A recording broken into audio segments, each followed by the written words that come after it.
Today we're going to be talking about a topic that's not very commonly talked about and is actually usually not recommended to look at, which in my opinion is a mistake if you really want to learn poker at a deeper level. Because we're going to be looking at the low frequency plays today instead of the high frequency plays, what people often tell you to focus on, right? Ignore the noise, simplify everything. While that's good, definitely, if you're building your baseline strategy, and you're trying to get a general idea of what to do. But what can often happen is then that your play becomes very robotic and you stop to think creatively about the game and what certain hands and certain plays are trying to achieve, aka where are they getting their value from. And in my opinion, when you start evolving as a player, and especially also when you get into scenarios that you don't really know what to do, learning like more underlying mechanics about the game and how certain hands generate EV can actually add a lot of value to your game. What will we cover today? We will zoom in on low frequency plays that go against the majority of the strategy within a specific node. So like I said, usually the thing that people tell you to ignore, we're actually going to take a look at. Then we're going to try to find out the why. We will analyze the unique characteristics of these hands and how they generate their EV differently than the majority of the strategy. The value, while maybe not the most valuable in isolation for the specific strategy, right? Because if something is done, let's say you c-bet 90% of your range 1/3, then probably c-betting 100% of your range 1/3 is not really a big mistake. So in isolation, it's not a big deal, but sort of the black sheep to the black swans. I don't know exactly what the term is.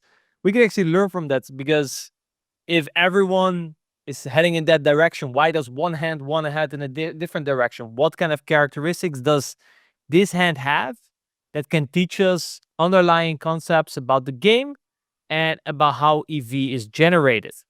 All right. And without further ado, let's dive into the first example. I think we're going to start on the easier side, which is we raise the button, the big blind calls, and we see king 8-4 rainbow. Now, probably everyone in here is just going to say, well, we're going to range c bet 1/3. And like I said, it's a perfectly fine strategy. And to be fair, it's probably something that I would do as well the majority of the times in game. Okay. So if we look at the majority of the strategy, now the majority of strategy is driven around the advantage, right? The button has 55% equity. We have equity in basically everything. The board is very dry. So in terms of do we maintain equity advantage on later streets? Well, pretty often, yes. So just overall a good board to invest money on as the initial raiser. But let's look at a hand that goes against the majority of the strategy and try to understand what characteristic that hand has that made it go against the majority of the strategy. So what is the highest frequency check on this board? It's the ace-9 suited. Okay. So of all the hands that, it wants to c-bet, 93.4% to be exact in this spot. With ace-9, it says yes, but ace-9 is the hand I least frequently want to c-bet. So all their hands generate a lot of even if you c-bet. What is different about ace-9 suited, specifically in this case, that makes that hand want to check a high frequency of the time? Usually it's like ace-10, ace-9, that type of hand category. Why is the EV of check in this hand class a bit higher than, let's say, for example, pocket nines or for example, ace queen? I think ace queen probably is the best example. What's different between ace queen, ace-9? Ace-9 suffers from getting check raised. All right, so we're talking a little bit about our equity realization, right? Because indeed, let's say we bet and we get a check raise, we can probably always just call ace queen. What we call ace-9 could be some of the time. And we can indeed see that ace-9. So this was a point that a boxing pitch indeed made. Ace-9, when it does get check raised, it has to fold, whereas ace-queen can just call. So that's definitely one of the drivers, right? And in general, if we think about poker at a deeper level, what we're trying to achieve with strategy, equity realization, your own equity realization within a strategy is always something that's very top of mind in GTO strategies, all right? And then the more equity we can realize, the more this contributes to EV. And in the same time, we're also trying to deny equity, but it's equity realization that is definitely usually the favor. Its equity realization is good because it can call all off turns, etc. All right. Also, if we look at the range of hands, okay, if we do bet, the range of hands that are getting cut out, we can see the majority of the folds, especially offsuit combos, it's quite a lot. We can see that it's around this region, the 9-10 off to queen jack off region, the a7 off, the a6 off, the ace5 off. And also, for example, some suited hands like jack5 of jack6 of hearts, for example. So let's pick exactly ace9 of hearts. If we look at the hands that Vin is going to fold when we bet ace9 of hearts, we can see that betting doesn't really achieve something that's very favorable for ace9 in a vacuum, right? Because it's folding all his worst nines.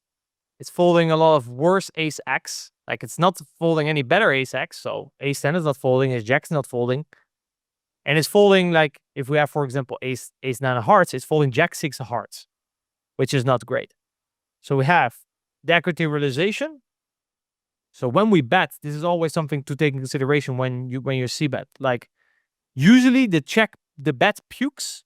Okay, I usually like to call it like that, because if you have an easy bet fold, that means your hand is very poor in equity, which means we can just c-bet, because usually if the hand's so poor, the EV of check is also going to be quite poor. And then when you bet and you get check raised, you just fold.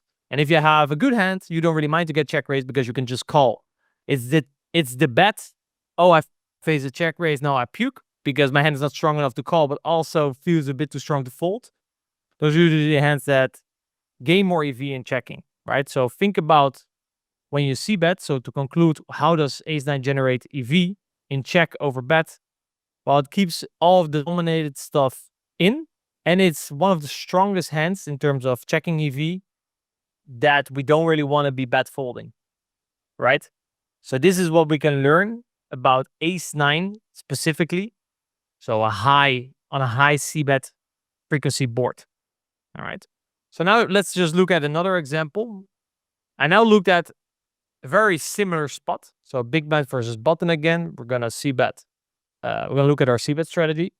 Now again, the 1/3 is again going to be the most dominant strategy. So again, if you just want to bet 1/3 range as a strategy, that's fine. But we're not here to build a strategy. We're here to learn about underlying principles, underlying mechanics behind why certain hands do something, so we can learn bigger concepts that we can use to understand poker at a deeper and more broader level. So again, we see the heuristics of the ace8 and ace9 in this case clearly come back in terms of checks. These are going to be the most dominant checks for all the reasons that I just explained. Now, the rest of the bets is going to be majority 1/3. So what I wanted to then look at in this example is the big bets. Why are there certain hands that don't want to check and that don't want to bet small the majority of the time, but that are very interested in the idea of betting very big? All right. And the two hands that stand out to me here, that are going to do this at the highest frequency, is, in terms of value, it's pocket deuces, right? If you look at pocket queen, sometimes wants to check even a little bit. Tens always wants to bet small. And pocket deuces is the primary candidate that, if we think about a c-bet range, we see this board, we think, okay, yeah, we're going to c-bet high frequency, because like I just showed you, in general, we have a range advantage. But we could actually mix in some big bets if we would want to, okay? In isolation, these are going to be very, very attractive hands to bet big with, pocket deuces. So what's different between pocket deuces and pocket tens? And what can we learn from that? What kind of bigger principles can we learn? Deuce unblocks the queen and 10. That calls the overbet. Same with king and ace, which is why they overbet a lot. Tempo and duck tanks, that calls. So we have an heuristic that we can use. If we unblock the calling range, okay, we could start implementing bigger bets for value. All right. That could be a broader principle. Remember, we're not here to memorize a certain strategy. We're here to take away bigger principles that we can then later use. If we study, we spot certain things and we will better understand it. And also in game, we can allow a bit more creativity and a bit more playing our hand in isolation, which in a lot of pools for unknown opponents, is often going to be the highest EV play. Another thing that's very important to think about on a broader level how we can make money in poker. And another reason why pocket deuces is the preferred big bet hand in our strategy. So if we simplify to 1/3 bet, pocket deuces will probably suffer. If we overbet, we have a lot of hands that are going to call our bet, as Mr. Boxing Peach already concluded, right? Because he's going to call with all these 10x and queen x, which is great. But another way it makes money is by folding out sort of the reverse implied odds hands. So the hands that we lose money against. Because while if we make a 1/3 c-bet, pocket 3s to pocket 9s are indeed going to call. So you just say, okay, well, we lose a 1/3 c-bet versus those hands. But if they improve, we usually gonna lose a stack. All right. So another heuristic that we can use in terms of value. So we're unblocking the continue range and we're folding out dominated or not necessarily dominating hands in this case, but we're folding out hands that we can in the future lose a lot of money against.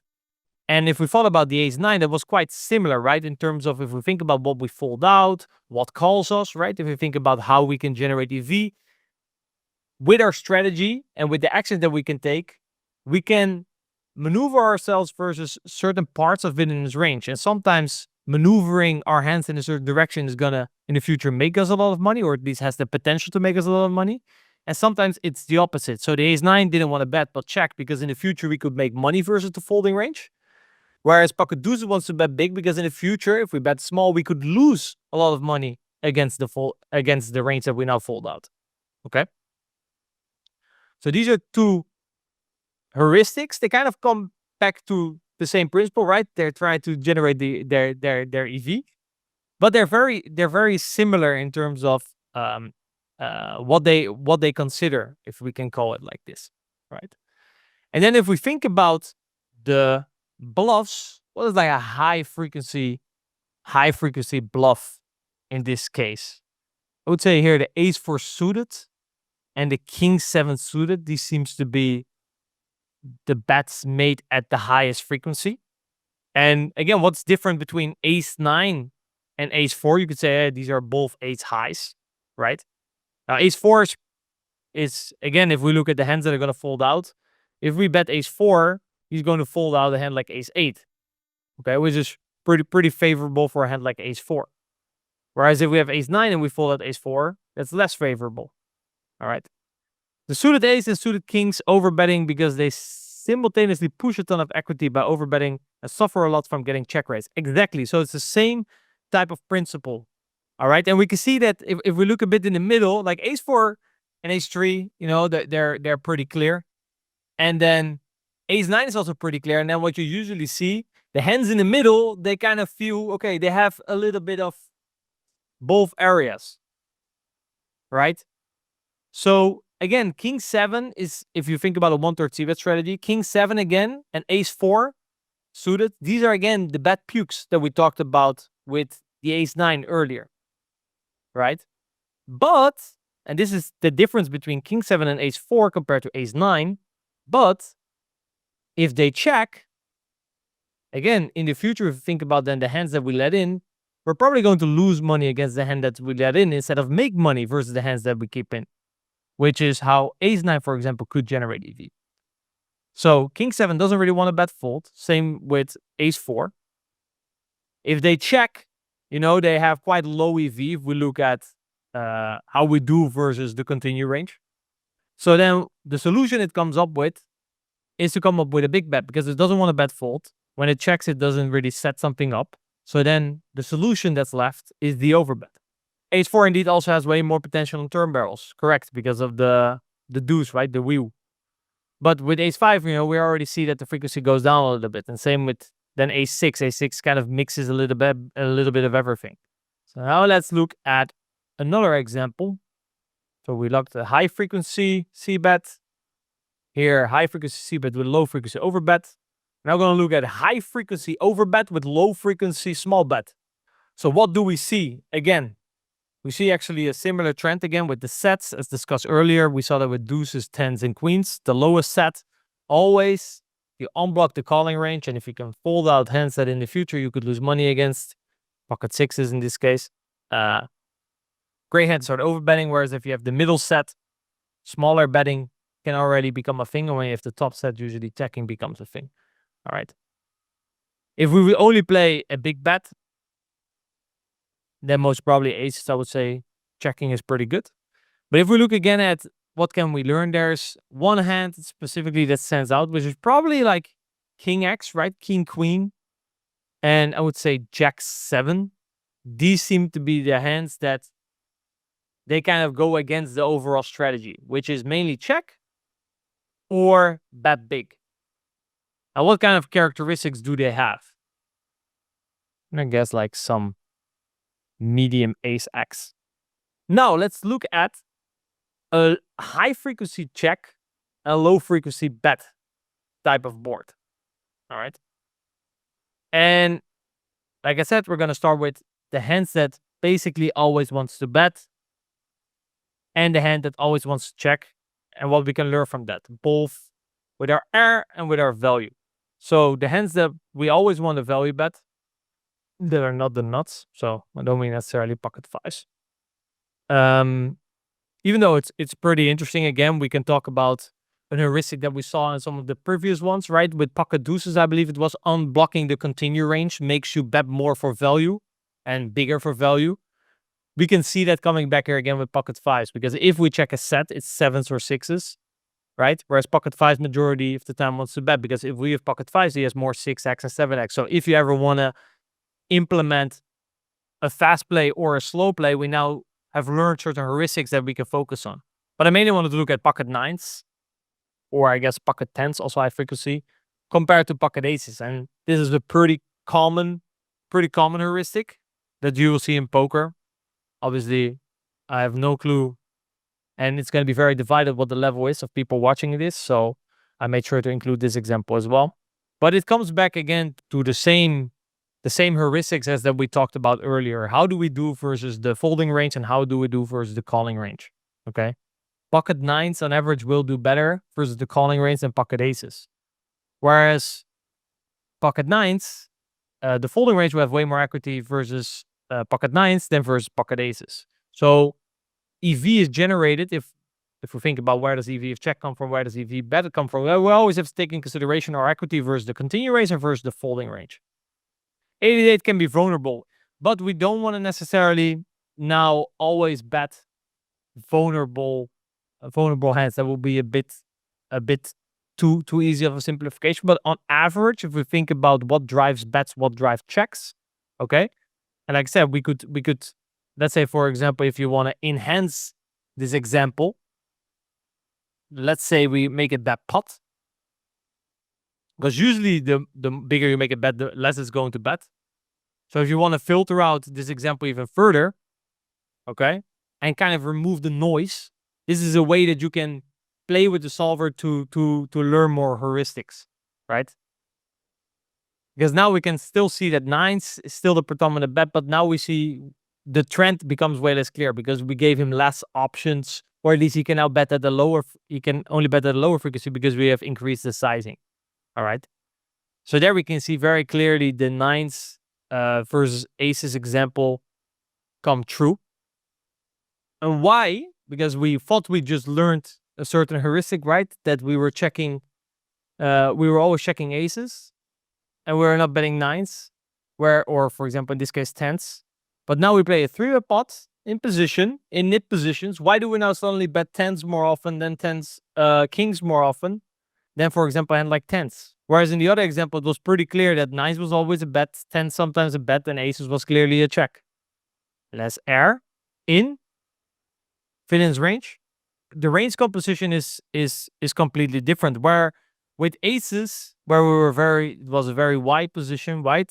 We were trying to get money from the folding range, which contained a lot of king 10 offsuit, king jack offsuit, etc., etc. When we're playing in these nip positions, all we do if we we try to apply this concept, right? Oh yeah, we should check and keep king queen off him. Well, we're playing in nit positions, and in nit positions, our opponent does not have king queen off. So all we would achieve here in like nittier positions with a big overpair like that, when we check, we actually miss out on all the value because the bulk of their range is actually a worse pair than us. All right. So it's an example of actually something that I misapplied in the past when I first started to play with this principle. So I hope that makes sense. So now let's look at a turn example. We already looked at flop, so queen h5 rainbow. Again, there the ace 9, ace 10 will probably be the checks. Pocket 5 will be the big bet if we want to implement a big bet, right? Together with pocket kings, these are probably going to be the first ones. And then probably if we go a little bit lower, the ace 6 suited would be your bet puke, as we talked about. So that can probably be a good hand to overbet. And if you just have like ace deuce of clubs, probably doesn't really do much in check. Too weak to overbet, so probably just wants to see bet 1/3. And then if the check raise, you say, well, I have ace deuce of clubs, I don't care, I fold, right? So we learned a couple of heuristics there. Now I wanted to look at the turn. On this turn, we're predominantly going to use a big bet, probably somewhere between pot and 150%. The exact size that you use doesn't really matter. It's just the bigger you bet, the less you can bet. That's kind of how simple it is. So we can see mainly we want to check and mainly we want to bet big. So what can we learn from the low frequency bets? That's again what we're trying to figure out. So the button, we look at the most frequent low frequency bet, and there's some spoiler here. That's why I did both examples back to back. Because again, we see nines. Basically, the small bet is being driven around pocket nines and pocket queens. These are, again, the two hands that mainly want to bet small instead of bet big. And pocket jacks prefers checking more often than pocket nines. It's very common nowadays that we just think about frequency, right? You see a flop and you think frequency. But in the end, the frequency is driven by the hands. So what I like to focus, I definitely think if we're talking about simplifying your strategy, sort of memorizing frequencies can be fine. But in the end, if you just think about in isolation what your hand wants to do or wants to achieve, then in the end, the result will be that you will get to a similar frequency. So you can achieve the same outcome as if you would simplify. However, now you will also spot more nuances and you will start to play your hands more in isolation. Now, that doesn't mean that you will always have value, always have bluff, because as we just concluded, some bluffs also benefit from, for example, a big bet. Some value benefits from a big bet. So we can get to a same conclusion in terms of the outcome with thinking about what our hands wants to do first, okay, instead of trying to memorize a certain frequency. Also, another something on top of this, you could say ace 8, 9, 9 are in a similar hand category, and we see that. A reason why I would prefer to always check, we see that here, for example, ace 8, for example, clearly wants to check. Mainly the ace 8 that wants to bet is the one that are with the diamond. Has the overcard, so if you think about hands that are going to fold out, well, ace jack, ace 10 fold out, right? But we have ace 8, so we don't mind. Also, if we think a little bit more ahead, and the hands that vanilla are going to bluff on the river, let's say now it goes check, check, and the river is a deuce. Let's say he pots it.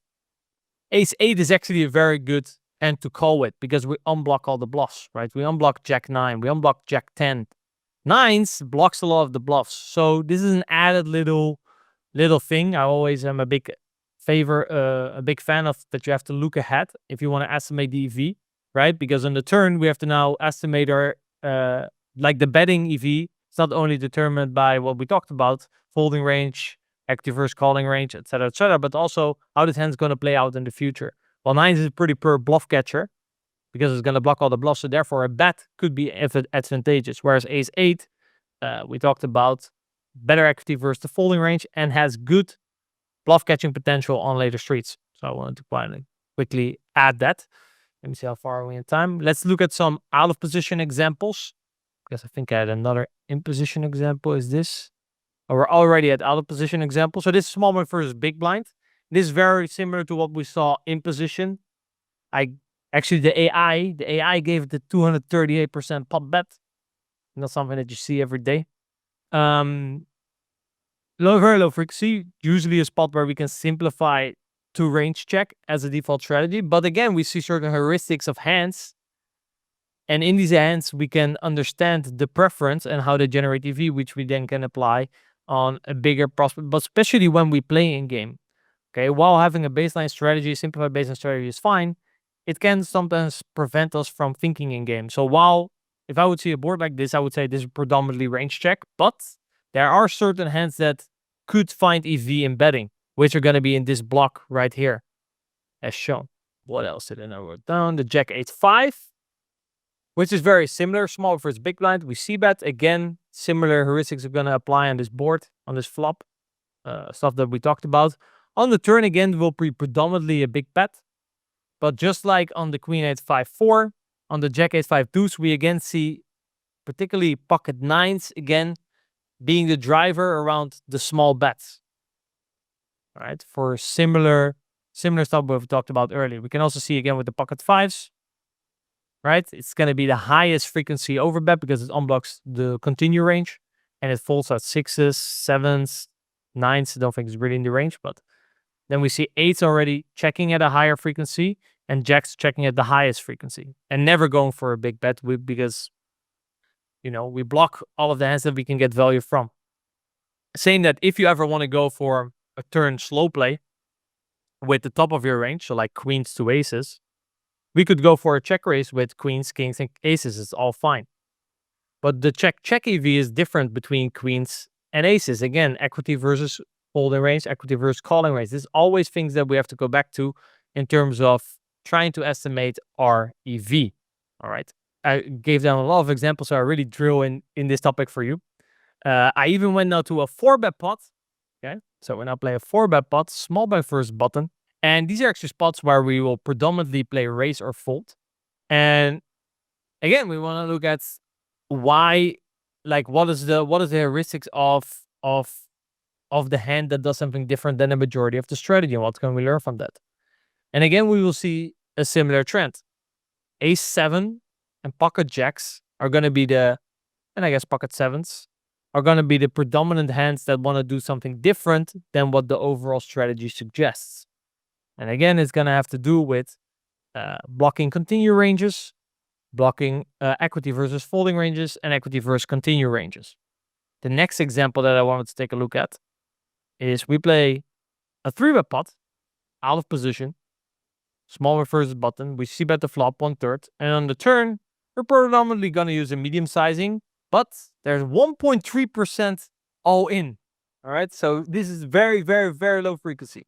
And the main hand that wants to do this is 7-8 suited and 10-8 suited. These are the two hands that, if we look at the EV as well, 37.35 is clearly high. The highest EV play in isolation with 7-8. Why does he do that specifically with 7-8? And what can we again learn from that?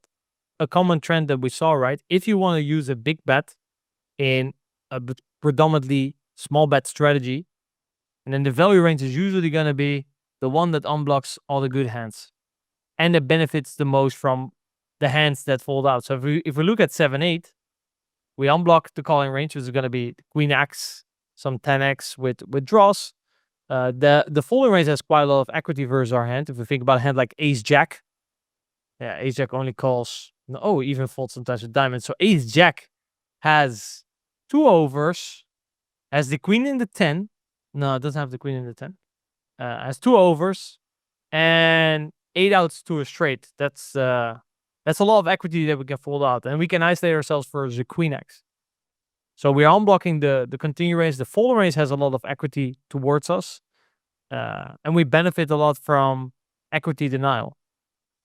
And then a hand that's being mixed in here, for example, King 6 is being mixed in here, and I think Jack 10 is being mixed there as sort of like a merge bluff. And again, these are going to be hands that will benefit the most from their full equity realization. They don't really want to bat fold, right? You're folding out a gutter, an over, and a flush draw. That's not great. So it comes back to like a similar heuristic as on the flop. I will use 2 more examples and then we're going to wrap it up. We have the same flop as what we started with, the king 8-4. Remember, the ace 9 was the predominant check, but it's mainly going to be a high c-bet frequency. Then on the turn, we are mainly going to play a big bet on a queen. There's not really a lot of incentive here to bet small a lot, unless you have, for example, maybe a hand like king 9. King 9 on the turn c-bet could maybe bet for a small sizing. Now, this would then be mainly valuable versus people massively under bluff, for example, on the river. That could be a good situation where you could start implementing a smaller sizing on the turn for the specific strength of your hand. Because then if we look ahead again, well, if I check now with king 9 and we play against a guy who's under bluffs a lot, yeah, then probably if we face a bet, we're not very happy. So maybe we should just bet ourselves on the turn. Okay. And then on the river, we're now looking at big blind. Now, in general, big blind here will not be very incentivized to have a small bet sizing. It will mainly want to be over betting. That's because we don't really want to be betting a lot of turn pair. But 30%, there's again one hand. And what can we learn from the hand, right? Pocket 9 specifically, if we give it a small sizing. Why do you think pocket 9 specifically wants to go for this action and this action only? What can we learn from pocket 9s? What can we learn of the black sheep of the strategy family? And this example, by the way, is important also for the last example that we get into. We're now going a bit more towards like the philosophy of thinking about where your value should come from, which is a very high question that I have in my decision-making process. It dictates its own size net is willing to play. I like that. So let's say you're Phil Hellmuth in this spot and you have pocket 9s. You kind of make your own price. So he bets like a little blocker bet. Well, he probably then always has pocket 9s, but that aside. So he makes a little blocker bet. And then the guy calls with queen jack and then says, I'm a genius. How much would you have bet with queen jack? And then the guy said, well, 3/4. And then said, you see, and then I call and then I lose more money. It's kind of the Phil Hellmuth philosophy. Yes, so basically that's the hand that if we look at, for example, also if we check, again, this is all to determine the EV, you have to look ahead and compare the EV of both lines. Like there's definitely some bluffs that are going to be here in the 9x region. But the thing is, we probably have to call at least some of the time, I would assume. Okay, we never have it. But basically, we're probably going to have to call some of the time. So then we have to compare the EV between betting ourselves and check calling. And if we cannot really check call and we're indifferent, we don't really make a lot of money. So then pocket 9 specifically benefits from a small bet, try to get value from an 8, and doesn't really benefit from trying to catch bluffs. All right. Now, if your opponent is massively over bluffing, then maybe we should reconsider our strategy because then we can make money by bluff catching. Lots of button checkback ranges, ace-x. Yeah. So if we think here, in terms of what we can learn from the low frequency play, is if we unblock the checkback range, we unblock the checkback range here with pocket 9s. We could maybe consider betting small ourselves. And the more the small bet becomes more preferred when bluff catching becomes tougher. So if you have an easy fold when villain bets because he's just massively under bluffing, the EV of check will go up. And if he massively over bluffs, the EV will also go up. So the more information you have, the better decision, the clearer your decision is. So you're no longer made indifferent because his strategy is unbalanced. The higher EV in getting to a node in which someone is in balance. All right. Now for the last example, this was actually a hand that I played, which is a bit similar in terms of the philosophy that we use here. I'll quickly walk you guys through the hand. But it's, again, like we're talking about a 4.5% frequency play in a 9.5% frequency spot. Now, this is not something that I memorized, right? But if you think about the game at a deeper level, the mechanics and how EV is generated, these are plays that you can sometimes come up with. So what happened in this hand is I c-betted on king, then 10-3, small versus big blind, which is going to be predominantly a range c-bet for me. Now, by the way, actually, we didn't really talk about it, but let's say, for example, you have the ace-9 here. There's really one big difference between in position and out of position, which is that if you're out of position, the EV of check goes down significantly because we don't always get to realize. So when we were in position, we could just check back and keep, for example, ace 4 in, and that had benefits, right? Here, if we check, probably ace 4 something's going to bet, and then we're going to fold ace 9. So therefore, betting now becomes more interesting because we cannot always, like if we talked about actualization, right, in the first place, c-betting often lets us realize our equity when we're out of position, and in position, that's different. All right, just a little small side note. So I got raised. We actually had king queen in this hand. Don't recall my suits exactly, but I think it was the one that blocked, or that unblocked the 2 pair, the king 3. Turn was an 8, so I called the raise. You could sometimes actually 3-bet the flop, but I decided to call. I think ace king is just a little bit better. Then he has more king queen. If he has a nut flush draw, I do better. Turn, my opponent used actually a medium sizing when he barreled on the 8, which kind of like already, this is a spot where in general you will want to be betting big. That's because if we think about what drives sizing, well, you think about the hands in your range that want to bet, and that's for the majority of the time is going to be 2 pair plus, and that probably are worth an overbet. So when they use a smaller sizing, it's maybe a bit more driven off their hand. Again, we could think about a low frequency play that would probably be king queen. Would say king queen would be a hand that could bet for a medium sizing. I call, and river is the 8, and as we can see here, king queen is actually wants to sometimes donk block. And again, this is like if we talk about river donks, it's very infrequent, so often not studied. But why do sometimes now aces, ace king, king queen, why do these hands now sometimes donk? It's a bit weird, right? And how is this similar to like the pocket nines? And what can we learn from that? Win more against king 3 by donking. Now then you might say, well, but we lose value against his bluffs. Now obviously this is also again something that you have to estimate if you guys completely crazy. And when he ships the money in under the river, you snap call. You for first you make it dance and then you snap call. That's how over bluff he is. By all means, go for the check call. But to be fair, probably if you dunk small, he will still just rip it in if he's that crazy. So now probably still prefer the dunk. But if you think he's really over bluffing that much, then use a hand that cannot value bet itself. So let's say you have a 10, ace 10. Use that hand as a check call. So I thought this was an interesting hand to close the unfrequent play webinar off with. Definitely hope that learning a couple of these heuristics will make your future studying make more sense.